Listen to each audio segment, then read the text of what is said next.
So, the three questions. First, related to political.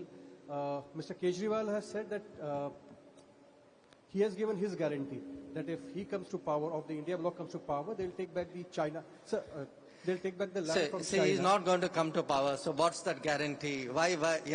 Can you ask a more serious question? Sir, second, pertaining to the Khalistan issue, Canada has made 4th arrest. Anything specific regarding that? Have they conveyed it to India about this, sir? And third is pertaining to the nuclear sector. So in the last 10 years, we saw the Modi government giving go ahead to 10 nuclear reactors, but we did not see anything on the foreign nuclears, on the foreign players' part, be it Mithivardi, Kovada, anything specific pertaining to that, sir? On the question about what happened in Canada, I also read that another arrest has been made. If that person is an Indian national, then usually by consular practice, you inform the government or the embassy of the country of origin. But beyond that, look, we have long maintained that if any event in Canada, any violence in Canada has any evidence or information which is relevant to be investigated in India, we are open to investigating it. But to date, we have never received anything which is specific and worthy of being pursued by our investigative agencies, and I'm not aware anything has changed in the last few days in that regard. On the nuclear, look, what had happened was there were, I think, the manner in which the liability legislation was framed, I think, required a lot of interactions with foreign suppliers to see how their concerns in that could be addressed. That has taken some time, and we'll have to, that applies to some countries.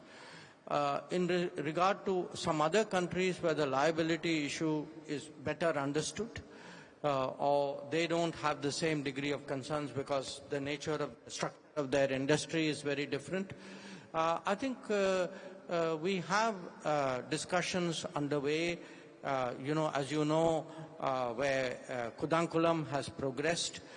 We are actually looking at additional sites for Russian reactors.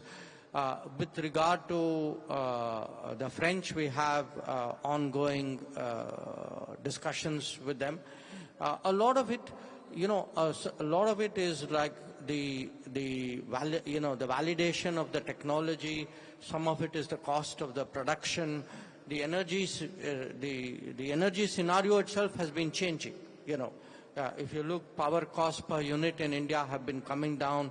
So they have to be competitive with what is the market reality. So I think these are the kinds of issues which are actually under discussion right now.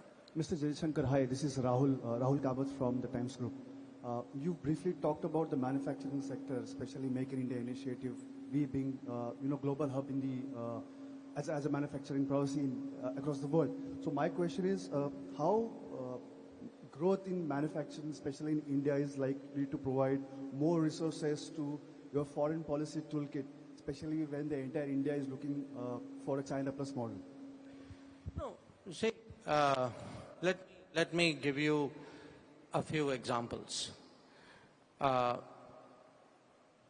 Take defense. We have historically been very big importers of defense equipment. Once we started Make in India, what has happened is our own industries have come up. Many of them have actually shown they can compete with the best in the world. And you actually today, I think in the current calendar year, already people are talking of deals done of 25,000 crores likely to go higher. So I give you a very different example, 5G technology. Today, we are rolling out 5G at a very massive scale. Now look at 5G.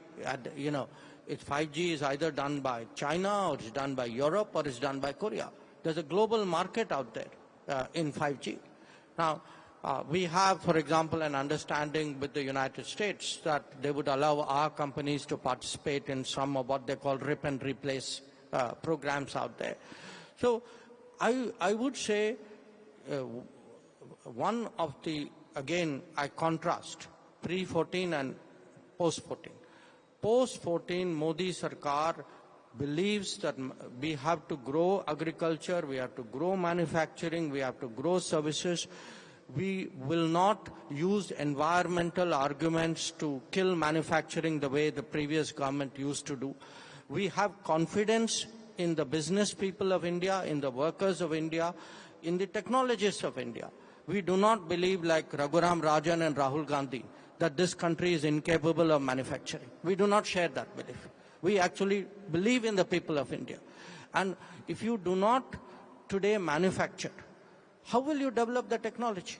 If you don't develop the technology, are you all happy with India remaining backward forever? I don't think some Indian who's 20-something wants to be at the back of the room.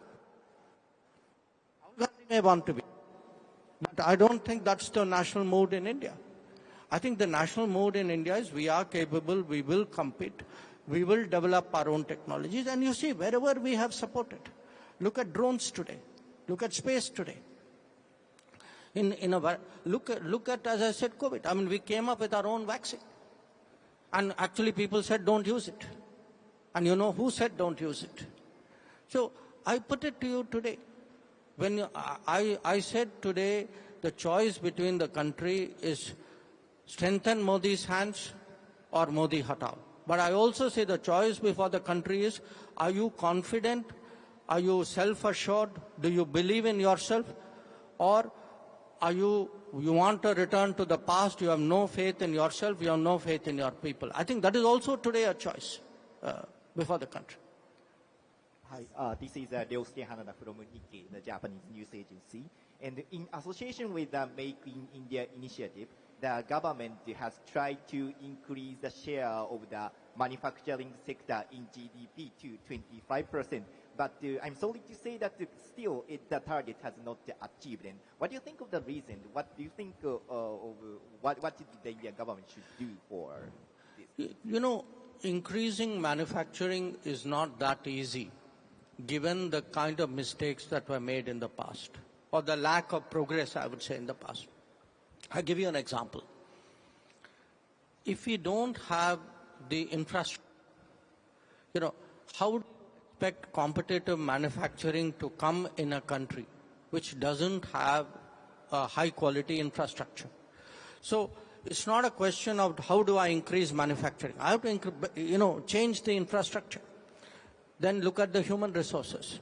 If we have not invested in schools and colleges and skilling, if we have not pushed that kind of innovation and startup culture, how do you get the HR quality to actually, support the manufacturing? So if you have banks in the kind of shape in which they were for the first 15 years of this century, how do you expect the credit flows?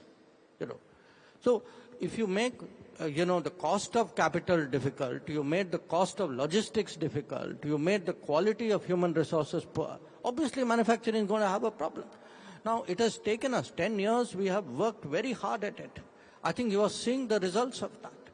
But that is why we need more terms to take that manufacturing number up, and we are very confident we will do that.